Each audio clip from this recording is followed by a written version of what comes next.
हिसार के ओपी जिंदल अस्पताल में कोरोना की दूसरी लहर के दौरान बनाया गया संजीवनी अस्पताल सरकार की अदूरदर्शिता के कारण सफेद हाथी साबित हुआ। 28 करोड़ की लागत से बनाया गया यह अस्पताल 500 मरीजों के एक साथ इलाज के लिए बनाया गया था, लेकिन अब तक यहां केवल 250 के करीब मरीजों का ही इलाज हो पाया, यानी कि एक मरीज के इलाज पर 11 लाख रुपए से अधिक का खर्च आया। अब कोरोना के मामले लगातार घटने से और अधिकतर वयस्कों को वैक्सीन लग जाने के बाद सरकार ने 31 मार्च से अस्पताल को बंद करने के आदेश दे दिए हैं। कोरोना की दूसरी लहर के कारण जब यह अस्पताल बनाया जा रहा था, तब से ही इसके निर्माण को लेकर सवाल उठने लगे थे। जितना पैसा लगाकर यह अस्पताल तैयार किया गया, उतने पैसों में तो हिसार के सामान्य अस्पताल का कायापलट हो सकता था। जब संजीवनी अस्पताल का निर्माण शुरू किया गया, उस समय कोरोना की दूसरी लहर अपने चरम पर थी और ऑक्सीजन व अस्पतालों के बेड की तुरंत आवश्यकता थी। मगर संजीवनी अस्पताल का बड़ा सेटअप होने के कारण इसके निर्माण में देरी हुई और तब तक कोरोना की दूसरी लहर मंद होने लगी थी।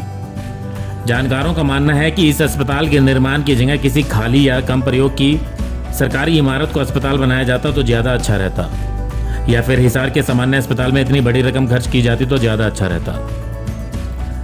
अस्पताल के पक्ष में कहने वालों को यह कहना हो सकता है कि जिंदल स्कूल में अस्पताल बनाने के कारण जिंदल फैक्ट्री से ऑक्सीजन की सप्लाई आसानी से मिल गई और फैक्ट्री से सिलेंडर में ऑक्सीजन भरकर सप्लाई नहीं की जा सकती थी। मगर इतने रुपयों में तो एक नया ऑक्सीजन प्लांट ही लगाया जा सकता था और साथ ही सामान्य अस्पताल में बेड भी बढ़ाए जा सकते थे। किराए पर अस्पताल का सामान लगाने और कई महीनों का किराया देने के बजाय इतनी रकम में काफ़ी मेडिकल उपकरण खरीदे जा सकते थे। अब कहने वाले तो ये भी कह सकते हैं कि मरीजों को तुरंत राहत चाहिए थी, तो इसलिए सरकार ने ये फैसला लिया। तो आपको बता दें कि इस अस्पताल के निर्माण में मरीजों को तुरंत राहत नहीं मिली। मुख्यमंत्री मनोहर लाल खट्टर की घोषणा के 22 दिनों के बाद जाकर अस्पताल तैयार हुआ और तब तक कोरोना मरीजों की संख्या घटने लगी थी और अस्पतालों में बेड व ऑक्सीजन की मारामारी कम होने लगी थी, जिस कारण बहुत कम संख्या में मरीजों को यहां भेजा गया। पहले अस्पताल को 6 महीने अक्टूबर तक चालू रखने का फैसला लिया गया था। बाद में तीसरी लहर की आशंका के चलते इसे 2 महीने बढ़ाया गया। इसके बाद तीसरी लहर आने पर इसे 3 महीने के लिए बढ़ाया गया। यह अस्पताल एक दूसरे कारण से भी चर्चा में रहा। अस्थायी संजीवनी अस्पताल में 100 से अधिक स्टाफ नर्स, सुरक्षाकर्मी, सफाई कर्मचारियों की अनुबंध आधार पर ज्वाइनिंग करवाई गई थी। कोरोना महामारी की दूसरी लहर के बाद इन कर्मचारियों को हटा दिया गया। तब से लेकर ये कर्मचारी दूसरे अस्पतालों में नियुक्ति की मांग को लेकर धरना दे रहे हैं।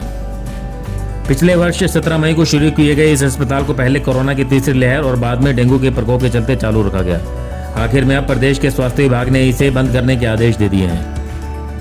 हिसार में बस स्टैंड के पास 2.5 करोड़ रुपए बर्बाद करके बनाए गए पैदल पार पुल की तर्ज पर यह अस्थायी संजीवनी अस्पताल भी प्रशासन व सरकार की अदूरदर्शिता के कारण सिर्फ और सिर्फ सरकारी खजाने से मोटी रकम बर्बाद करने वाला साबित हुआ है।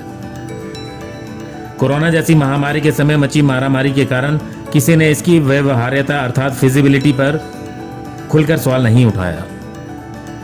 ब्यूरो रिपोर्ट, नई ताज़ा न्यूज, हिसार। लेटेस्ट वीडियोस के लिए सब्सक्राइब करें हमारा चैनल नई ताज़ा न्यूज और दबाएं बेल आइकॉन ताकि आप मिस न करें कोई भी अपडेट।